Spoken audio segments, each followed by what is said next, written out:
Берем кастрюлю, добавляю 1-2 столовые ложки растительного масла. Далее нагреваю и добавляю сюда паутинку. Буквально 2 минутки я ее буду обжаривать. На среднем огне, даже на большом, можно вот так вот немножечко ее обжарить. Далее сюда же добавляем муку, совсем чуть-чуть. Тоже все хорошо перемешаем и еще 1 минутку поддержим на огне. Добавляем воду и хорошенько перемешаем. До этого я отварила куриную грудинку. Сейчас я ее вот так поделила на такие ниточки, кусочки.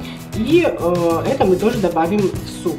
Следующим будем делать соус. Здесь у меня желток и 2 столовые ложки йогурта. Это не сладкий йогурт, кисломолочный продукт. Сейчас все хорошенечко перемешаем. Далее добавляю сюда куриный бульон, в котором отваривалась именно куриная грудинка.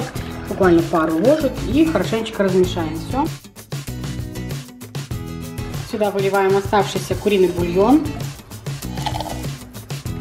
Отправляем мясо курицы.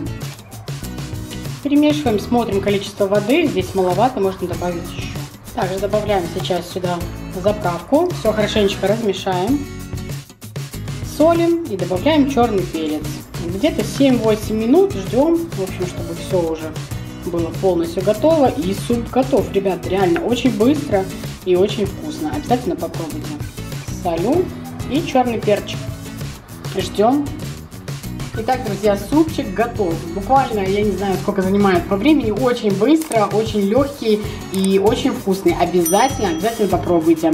На этом заканчиваю. Приятного аппетита. Будьте здоровы и счастливы. Пока-пока.